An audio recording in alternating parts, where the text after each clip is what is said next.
Hello, আসসালামু আলাইকুম সবাইকে। আজকে আমরা একটা নতুন বইয়ের রিভিউ নিয়ে চলে আসলাম। বইটার নাম হচ্ছে অভিযাত্রী, একটানা মুখস্থ, অভিযাত্রী প্রকাশনীর পক্ষ থেকে। এই বইটা একটা অসাধারণ বই।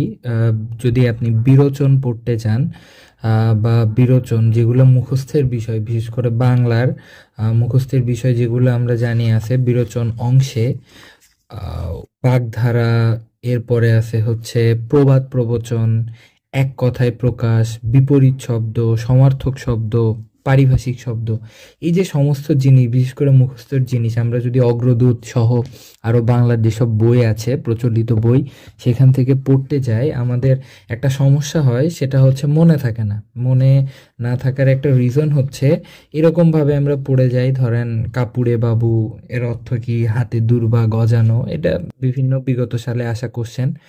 এভাবে পড়ে গেলে হয় কি, একসাথে অনেকগুলা কোশ্চেন আমাদের মাথায় জ্যাম পেকে যায়। তবে কিছু কিছু জিনিস আমরা ছোটবেলা থেকে যেগুলো পড়ে আসছি সেগুলো আবার মনে থাকে।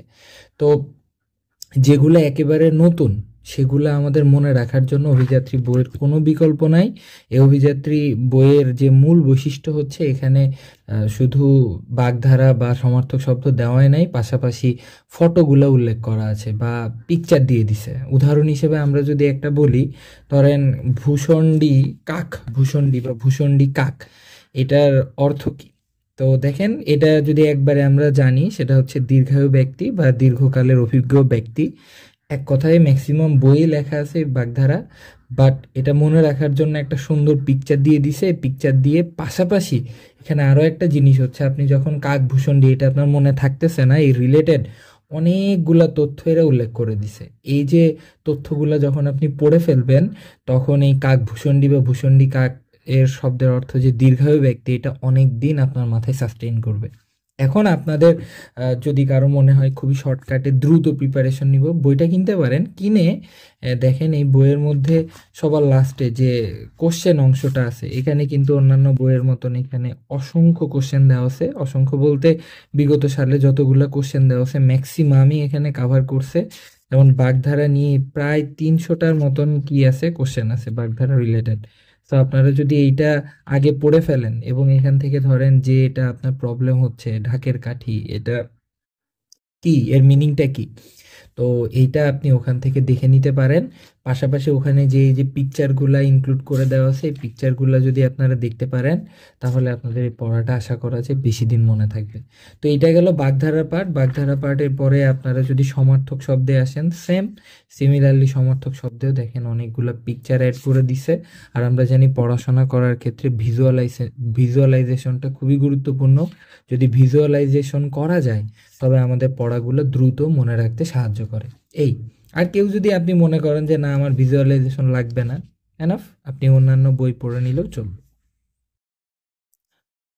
এরপরে দেখেন, এটা হচ্ছে বাক্য সংকোচন বা এক কথায় প্রকাশ। এখানেও আগের মতোই অনেকগুলা পিকচার অ্যাড করে দেওয়া আছে। আর এই পিকচারের পাশাপাশি যদি আপনারা পড়তে পারেন পিকচারকে সামনে রেখে, এবং রিলেটেড পিকচার দেওয়া আছে, এই পিকচারগুলো যখন আমরা পড়বো, রিলেটেড পিকচারগুলো, তখন আমাদের বেশিক্ষণ বা বেশি দিন মনে রাখার সম্ভাবনাটা বেড়ে যাবে। তো এই পিকচারগুলো যদি আমরা পড়ে ফেলতে পারি, হয়ে যাবে ইনশাল্লাহ। আর এক কথায় প্রকাশের পরে আপনি যে টপিকেই যাবেন, ধরেন পারিভাষিক শব্দ সবচেয়ে কাঠখোট্টা, অনেক বেশি থাকে পারিভাষিক শব্দ ডিকশনারিতে। এই পারিভাষিক শব্দগুলা যদি আপনারা পড়ে ফেলতে পারেন, এখানেও পিকচার দেওয়া আছে। যেমন 49-এ একটা কোশ্চেন আসছিল যে পারিভাষিক শব্দ এর মিনিংটা কি, অর্থাৎ পারিভাষিক শব্দটা অ্যাকচুয়ালি কি, যে কোনো বিষয়ে সুনির্দিষ্টভাবে ব্যক্ত করা যায় তাই পরিভাষা। এখানে এটিএম এই বইটা যথেষ্ট ডিটেলসে লেখা ট্রাই করছে। এই রিলেটেড আরও একটা বই আছে যার নাম হচ্ছে টেক্কা, শাওন স্যারের, ওটা আপনারা দেখতে পারেন। তবে আমার কাছে এই অভিযাত্রীর এটিএম এটা আমার খুবই ভালো লাগছে। আপনারা এটা ট্রাই করতে পারেন, পড়তে পারেন। And এইটাই মোটামুটি রিভিউ, এইটাই ম্যাক্সিমাম পিকচার কি করে দেওয়া আছে, ইনক্লুড করে দেওয়া আছে, অন্যান্য বইয়ের মতন না।